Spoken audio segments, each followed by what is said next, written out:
आँपको गुलियो अचार 5 मिनेटमै कसरी तयार गर्न सकिन्छ भनेर आज म हजुरहरूलाई देखाउँदैछु। Greetings everyone, YouTube channel Amarpanchhi food वर्ल्डमा हजुरहरूलाई धेरै धेरै स्वागत छ। र यो अचार हजुरहरूले खाना, रोटी, नान, परौठा जेसँग खानु भए पनि हुन्छ। र यो अचारको मेन विशेषता भनेको यो अचारलाई बालबालिकादेखि वृद्धसम्म सबैले मन पराउँछन्। स्टोर गर्नको लागि एउटा सफा एयरटाइट कन्टेनर लिए। हजुरहरूले ग्लासको बोतल वा प्लास्टिकको बोतल लिन सक्नुहुन्छ। यसलाई राम्ररी पानीले धोएर घाममा सुकाएर मैले लिएकी छु। र हामीलाई यो अचार बनाउनको लागि काँचो आँप वा पाक्न लागेको आँप चाहिन्छ। काँचो नै लिनु भए पनि हुन्छ। यो रेसिपी 8 जनाको लागि बनाउन जाँदैछु। मैले ठुलो 2वटा आँपलाई लिँदैछु बनाउनको लागि। करिब 600 ग्राम आँपलाई मैले लिएँ। यसरी मजाले पिल अफ गर्नु होला आँपलाई चाहिँ। बनाउन पनि एकदमै सजिलो छ र तुरन्तै खान मिल्छ यो अचार चाहिँ। र यसलाई लामो समयसम्म 5-6 महिनासम्म कसरी स्टोर गर्न सकिन्छ भनेर पनि आज म हजुरहरूलाई ट्रिक्सहरू सेयर गर्दैछु है त। यसरी मजाले बुक्रा निकालिदिनु होला। र अब यो बाहेक हामीलाई चाहिन्छ नभई नहुने चिज भनेको चाहिँ सोप हो 1 चम्चा। कालो किसमिस 12वटा जति लिएँ। यो चाहिँ नभए पनि फरक पर्दैन, तर मिठो बनाउनको लागि लिएकी हुँ। रातो खुर्सानी 1 चम्चा र बेसार आधा चम्चा लिएँ। त्यसपछि मैले यसरी सक्खर लिएँ 8 चम्चा जति। हजुरहरूले चिनी 8 चम्चा लिनु भए पनि हुन्छ। तेल लिएँ मैले 2 चम्चा जति। नुन चाहिँ मैले बिरे नुन लिएँ आधा चम्चा र जिरा आधा चम्चा लिएँ र एउटा तेजपत्ता पनि लिएकी छु। साथसाथै मैले लिएँ यसरी मेथीको दानाहरू आधा चम्चा, रातो खुर्सानी 4वटा, सुकमेल 4वटा र ल्वाङ 4वटा। हजुरहरूलाई ल्वाङ सुकमेल मन पर्दैन भने चाहिँ नराख्नु भए पनि हुन्छ, तर राख्दाखेरि टेस्टी हुन्छ। यो आँप चाहिँ पाक्न लागेको परेछ, तर केही फरक पर्दैन। यसलाई पनि मजाले बनाउन सकिन्छ। यसरी बियालाई चाहिँ छुटाएर मैले सानो सानो पिस गरेर काट्दैछु। अलि सानो पिस गरेर काट्नुभयो भने अचार अलि छिटै बन्छ। अहिले चाहिँ हरियो आँपको सिजन पनि छ र एकदमै रिजनेबल प्राइसमा हजुरहरूले किन्न सक्नुहुन्छ। जता पनि पाइन्छ, तरकारी पसलतिर, फलफुल पसलतिर पनि पाइन्छ।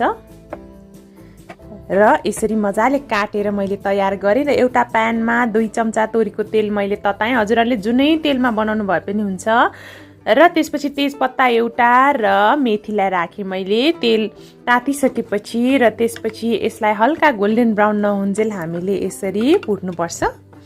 त्यसपछि अरू चिजहरू राखेँ मैले। ल्वाङ राखेँ, सुकमेल राखेँ र रातो खुर्सानी राखेँ। नुन खुर्सानी हजुरहरूले आफ्नो टेस्ट अनुसार राख्न सक्नुहुन्छ। हजुरहरूसँग बिरे नुन छैन भने चाहिँ नर्मल नुन पनि युज गर्न सक्नुहुन्छ।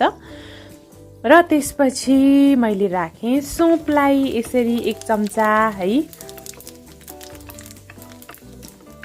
सोपलाई पनि मजाले मैले यसरी भुटेँ। एकैछिन सोप चाहिँ धेरै डढ्नु हुँदैन है त।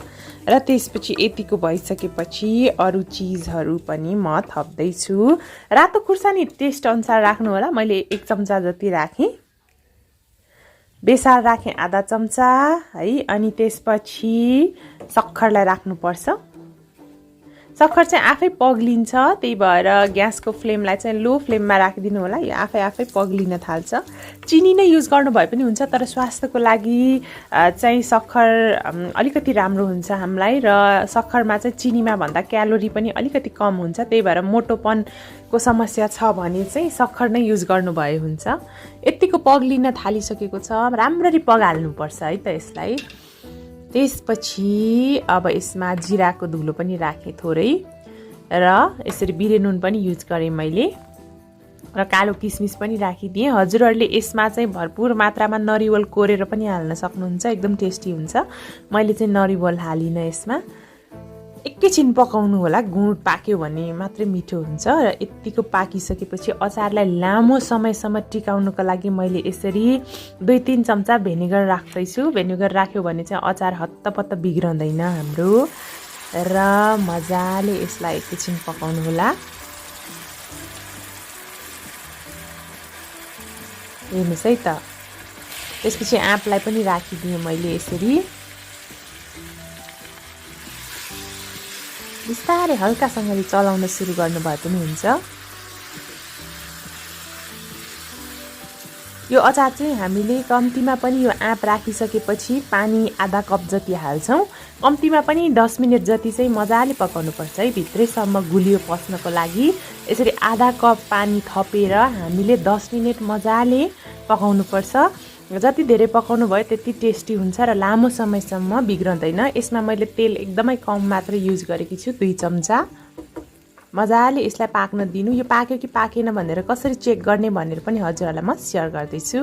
हेर्नुहोस् है त। हजुरहरूले यसमा हिङ पनि राख्न सक्नुहुन्छ, 1 पिन्च जति। मैले चाहिँ हिङ युज गरेकी छैन आज। मजाले पकाउँदै पकाउँदै जानु होला। एकदमै सफ्ट हुन्छ यो आँप चाहिँ, जति जति पाक्यो त्यति नै। र चेक गर्नको लागि एउटा बाउलमा मजाले पानी राख्नु होला र त्यसपछि यसरी यसको झोल राख्दाखेरि चाहिँ यो घुलिएन भने चाहिँ यो पाकिसक्यो भनेर थाहा पाउनुपर्छ। र यसरी नै रेडी हुँदैछ है मजाले। र म टेस्ट पनि गर्दैछु। मेरो मुखबाट चाहिँ पानी आइसक्यो। दिस इज माई फेभरेट अचार।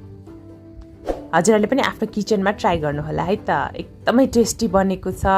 र भिडियोलाई लाइक, कमेन्ट र सेयर गरिदिनु होला। साथसाथै मेरो च्यानल अमर पन्छी फुड वर्ल्डलाई सब्सक्राइब गरिदिनु होला। By by.